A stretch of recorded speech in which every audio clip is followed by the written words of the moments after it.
Seeing as you seem to enjoy my videos on underappreciated anime, we're here once again to bring you some recommendations that you might have missed out on. Yes, that's right, it's time for Volume 3 of Underappreciated Anime. Whether it be due to the strength of the season or just the genre being niche, some anime inevitably get overshadowed. That's what this channel is here for, and today I'll be helping you go through another 10 titles that you might have just overlooked a bit when they came out. So buckle up, and here we go with another 10 titles that, in my opinion, need just a little bit more love.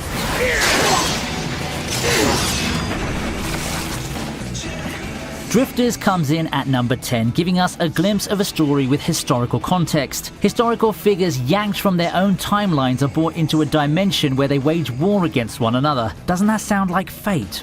So yeah, these heroes called Drifters comprise of some familiar figures like Oda Nobunaga and Shimazu, our protagonist. They take the battle against Ens, another group of historical figures, strangely enough including some historically good people like the Japanese favourite Jeanne d'Arc. It's time for a gritty, edgy battle royal like you've never seen before. Fans would probably recognise Kota Hirano of Hellsing fame, and you can clearly see the influence in the presentation of this anime.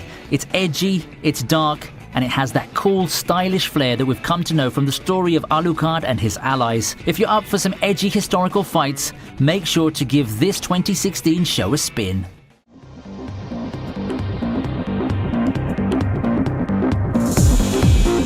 Next we have Vic Ross. I think that a lot of us have grown up around card game anime. For those on the wrong side of the 20s like I am, you might have remembered your elementary years with Yu-Gi-Oh! On the other hand, the younger ones might associate card game anime with Bushiroad hit Card Fight Vanguard. However, in the midst of those titles in the genre that doubles as lengthy commercials for toys is Vic Ross. I'd like to talk about the series as a whole instead of just selector-infected Vic Ross, the first season, because the premise more or less remains similar for each season. Young girls playing a card game where winning allows them to have a wish granted. However, a dark twist awaits at the end of each road to glory. Not only do the characters have their wishes overturned and reversed if they lose often enough, an even darker fate lies at the end of their journey. If it reminds you of something, congratulations. I've just introduced you to Madoka with trading cards. The tone and the overall feel of the anime varies between seasons, but they all follow one generally streamlined narrative. I also like how each series follows a new protagonist who still gets to interact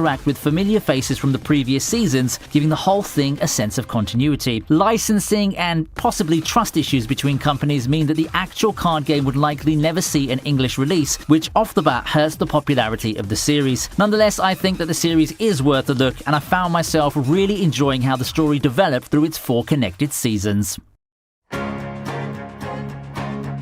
Moving on past the darkness of girls doing things for the sake of wishes, how about a literature-inspired romantic comedy? Boarding School Juliet is at number 8. We've had countless literary-inspired titles over the course of anime history, but this is one title that caught my eye in particular towards the end of 2018. Set in a more modern world, Boarding School Juliet takes a more relatable approach in telling the story of Romeo and Juliet's forbidden love. This time, the setting takes place in Dahlia Academy, the melting pot for 2 countries embroiled in a bitter feud. The Black Doggies and the White Cats have themselves a long-standing feud led by their leaders Romeo Inuzuka and Juliet Persha. The thing is, the 2 leaders are actually really in love with each other. With the feud between the houses at an all-time high, the couple just has to come to terms with the fact that they might be forced to keep their relationship a secret forever. With prying eyes from friends and rivals alike, how much longer can they keep this act up? I got drawn into the series due to the cute character designs and the premise that somehow reminded me of Nisekoi at first, and I'd say that the series needs a lot more love than it actually got. The scenarios were fun and enjoyable, and I like the development of the side characters in particular. The author's done a really great job of creating some lovable characters and a lot of funny incidents to put them in, making this a really fun watch if you're looking to unwind with some rom-coms. Airing in a season with waifu wars generator Nisekoi, supernatural fantasy Noragami, ever-beloved space dandy, and meme material Pupa, there's a cute little show about teenage drama with a dash of Japanese spiritualism. Yes, I'm not surprised that Inari Konkon was one of the underrated shows in that particular season. Given the strength of the season, I believe that this title is actually at its proper place in that season's popularity charts. However, that doesn't change the fact that I think this is one heartwarming series that more people should watch and appreciate. The story premise is simple enough. Middle school girl finds herself hopelessly in love, cries about her inability to confess at a shrine, and the shrine's goddess grants her the power to transform. Well, turns out being in love isn't as easy as being able to pretend to be someone else in order to make your confession, especially if you've gotten yourself involved in the affairs of gods and spirits in the process. Inari Konkon offers what a standard anime of this genre typically gives: cute, heartwarming moments, some magic sprinkled in, and a fun and adorable cast of characters. Despite its shorter than usual 10-episode run, the show manages to hit its mark. Personally, I prefer the more action-y genres, but even I was charmed by this show, and I think that you should give it a shot too. 生きてる？新人くん。ようこそ。クソったれな職場へ。 You know, with the wake of the Attack on Titan phenomenon in 2013, those who prepare anime can't help but greenlight those dystopian humanity versus monster shows in order to ride the wave. So we got stuff like Seraph of the End, or Garbaneri of the Iron Fortress, or Black Bullet. Among these, I think that the one that went under the radar the most was God Eater. Now, I honestly think this show needed more love. Sure, it's nowhere near the masterpiece that it was trying to ride the momentum from, but so are the other three shows that I mentioned. I think that as a game adaptation, God Eater is fine. It goes with the tried and true story of humanity fighting for survival against monsters with their special equipment meant to combat those threats. The CG art might be the breaking point for a lot of fans during its time, but I never felt that the art completely hampered my enjoyment of seeing amazing intense fights in the series. It's an acquired taste, but after having seen stuff like Arjin and Knights of Sidonia, I think that I stopped letting art affect my enjoyment, unless, of course, it's something as horrible as Ari Fureta's Monsters. Now that was something else. I can see that God Eater started off pretty dull, but after a few episodes, I found myself enthralled with the characters' fight for survival. If you're up for some popcorn anime before the next season of Attack on Titan, you should definitely go for this show. Remember the good old days when we got a lot of visual novel adaptations? The genre slowed down drastically this past decade, but every once in a while, we still get some surprisingly great ones. One such title is 2016's Ao Nakanata no 4 Rhythm, shortened as Arcana. Set in a futuristic world where man has finally conquered the skies, people go around flying in grav shoes, footwear that allow people to defy gravity and fly. So people came up with Flying Circus, a sport that fully utilizes such wonders of technology. In simple terms, Arcana is a sports anime centered on bright and optimistic Asuka Gorashina and her friends at the FC club at school. It's more or less your standard sports title, so you kind of know what to expect. In addition to the character designs that drew me into the series at first, what I found in Arcana is a surprisingly deep story for my expectations that let me empathize with the characters and the challenges they face. Arcana really does a good job at showing the journey from newbie into someone becoming good at the sport, as well as some moments that showcase the satisfaction of winning and the heartbreaks in defeat. Whatever your say is on this, I believe that Arcana is one of the underrated gems from the past few years.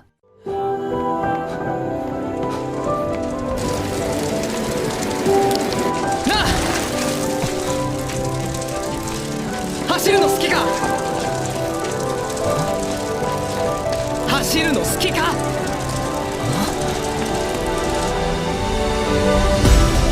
Our fourth spot is what I think is an even better sports anime. This time it's a manga adaptation that debuted just recently in late 2018. Run with the Wind tells the story of Kakeru, who starts this tale on quite the wrong side of the law. Narrowly evading consequence for shoplifting, he runs into Haji, who invites him to live with him in a rundown apartment. Given that Kakeru isn't in the best place financially, he accepts the invitation and finds himself at the headquarters of the Kansei University track club. It's there that Haji reveals his goal. He wants to win it all at the biggest university marathon relay race in Japan. Problem is, the rest of the dormmates are novice runners, and they're not even interested. Somehow, the premise might remind you of Ahiro no Sora, another sports anime that I think needs a bit more love too when I first took a look at it. A lot of people have praised Run with the Wind, but I just think that the genre is not doing so hot right now in terms of popularity, except for maybe Haikyuu. It doesn't help that it came out alongside headline grabber Goblin Slayer, Bunny Girl Senpai, Zombieland Saga, and the new seasons of SAO as well as Index. I personally give the recommendation to watch Run with the Wind, one of the most underrated shows of that particular season. 私が嫌い。 So I left home, I packed up and I moved.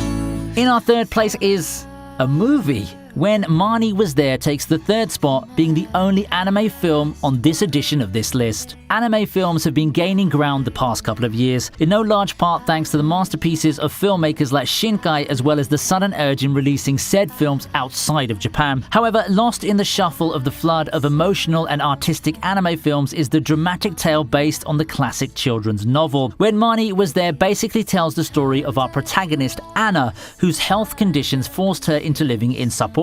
There she finds an abandoned mansion and starts her series of encounters with the girl that she sees in her dreams. As the story goes on, the mystery surrounding the girl from Anna's dreams and her relation to the rest of Anna's family begins to unravel in a roller coaster of emotions. Given the pedigree of Ghibli in the anime movie market, I'm not surprised that When Marnie Was There ended up being underappreciated. It didn't live up to films like Spirited Away or Totoro when it comes to capturing the hearts of many, but I still think that you should really give this film a shot. The classic Ghibli film traits of amazing artwork and fantastic storytelling are there, and I think that this is one of the films that really made me emotional in the way it delivered its drama. It also has a lot of themes that can hit close to home, especially for those having troubles with family, acceptance, and abandonment. It's a tearjerker film that really deserves a bit more popularity than what it currently has.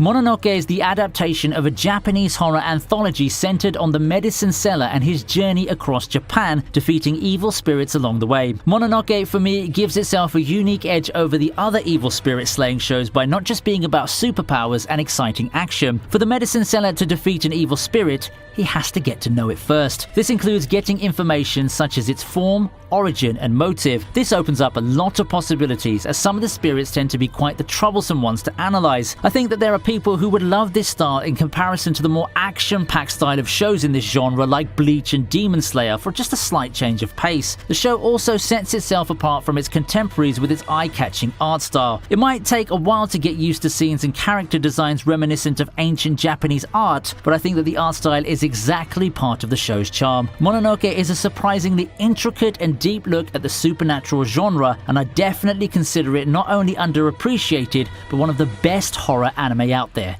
Period.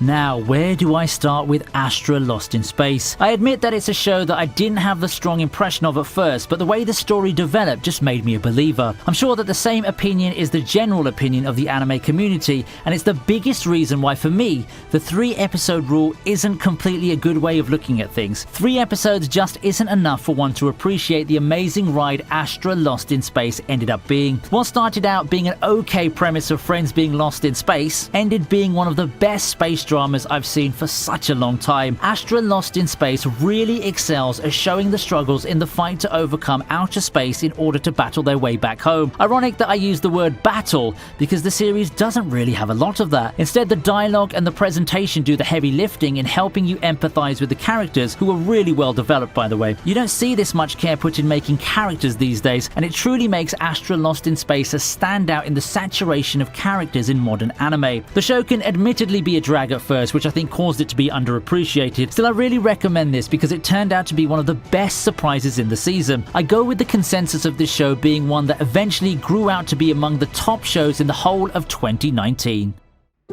How's that for the 3rd volume of our underrated anime? If you've seen these shows, make sure to let your friends in the comments section know. Do you think that they deserve more popularity than what they have? Why or why not? Don't forget to leave a like if you enjoyed the video. If we get 15,000 likes again, I will consider making another volume. Don't forget to subscribe if you want to see more content like this. The bell button's also there so you can be the first in line the next time I upload a new video. Till we meet again.